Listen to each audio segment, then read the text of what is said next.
Shalom.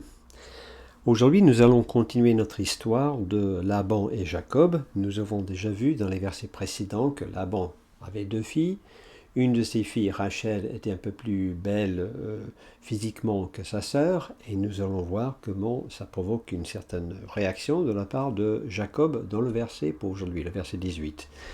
Alors, le verset 18 est relativement simple, et nous allons commencer par le lire en hébreu.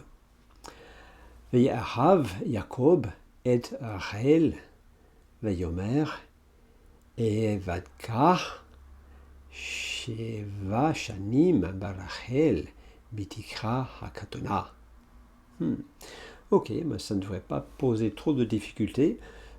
Comme dans beaucoup de narrations, on continue ici avec un inaccompli, mais un inaccompli converti avec le vav, le patak, puis le dagesh dans le yod, bien sûr. Et c'est un kal, si vous connaissez déjà vos conjugaisons, et c'est un 3ms du verbe ahev, qui veut dire aimer. Qui veut dire aimer, voilà, écrit normalement comme ça. Et il aima.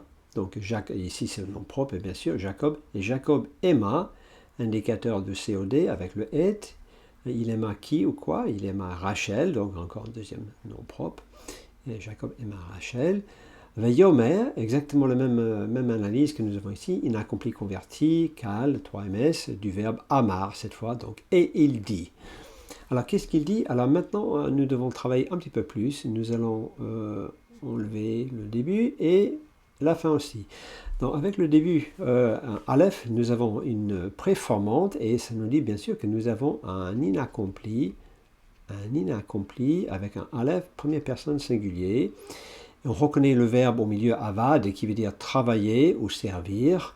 Et puis à la fin, un K. Mais un K, attention, ce n'est pas une informant, mais c'est un suffixe de MS, donc deuxième masculin singulier, et qui fonctionne ici comme le COD. On peut mettre parfois le COD avec l'indicateur du COD et parfois l'attacher directement, ou parfois on peut mettre un suffixe pronominal directement, le coller directement au verbe, comme nous avons ici, et c'est le cas, donc avec un suffixe de MS comme un COD. Donc, si on traduit « je travaillerai », toi, non, c'est pas tout à fait ça, mais je travaillerai pour toi, ou si on emploie la traduction servir, ça marche un peu mieux.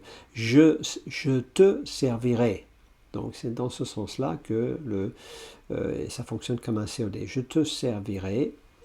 Sheva Shanim, donc ça c'est le chiffre 7. Il y a aussi des homonymes, mais ici ça veut dire 7 Shanim.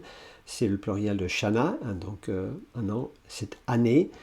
C'est féminin malgré les im parce que c'est Shana. Donc 7 ans ou 7 années.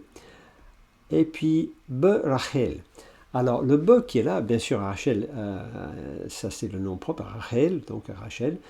Mais le Be, ce n'est pas dans Rachel ou en Rachel, mais c'est le Be qui indique plutôt l'idée de pour, pas tout à fait la même que le Lamed, mais disons en échange de ou au prix de. Est-ce que c'est le prix, la dot en quelque sorte qu'il envisage?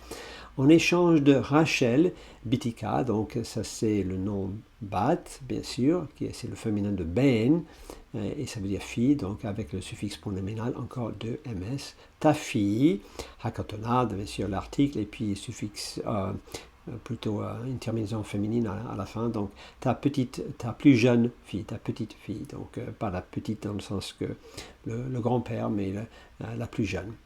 Donc, et Jacob aima Rachel et il dit je te servirai cette année pour Rachel, ta fille la plus jeune.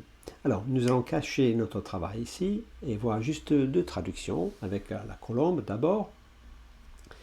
Et la colombe, c'est assez direct. Et Jacob aimait Rachel. Et il dit, je te servirai 7 ans pour Rachel, ta fille cadette. Donc, cadette pour ta plus jeune. Aucune difficulté. C'est un petit peu plus intéressant avec la Bible du Semeur parce qu'ils ont pris un peu plus de liberté. Jacob s'était épris de Rachel. Donc, c'est comme ça qu'ils ont traduit le mot Ahav ici. Ce qui est peut-être vrai dans le contexte parce que ça ne fait pas très longtemps, il la connaît. Donc, il s'était épris de Rachel et il dit à Laban, c'est pas mentionné, mais Et il dit, bon, mais bien sûr c'est à Laban, je te servirai pendant 7 ans, bon, c'est correct, si tu me donnes Rachel, ta fille cadette, en mariage. Alors, qu'est-ce que nous avons? Pour Rachel, nous avons Rachel, ta fille cadette, donc ça c'est la dernière partie ici. Mais cette partie, si tu me donnes en mariage, tout cela, en quelque sorte, c'est cette petite bête qui est là. En échange de, ou si tu me donnes en mariage, Rachel, ta fille cadette. Donc c'est une extrapolation, mais c'est quand même assez correct et qui reflète bien l'idée qu'il y a dans le verset. Alors, avec une telle proposition, comment pensez-vous que Laban y va répondre? Et surtout avec les idées qu'il a déjà en tête. Ben, nous verrons très bientôt, lorsque nous verrons le verset suivant, avec ses propositions à Jacob et la suite. Donc à très bientôt pour notre verset.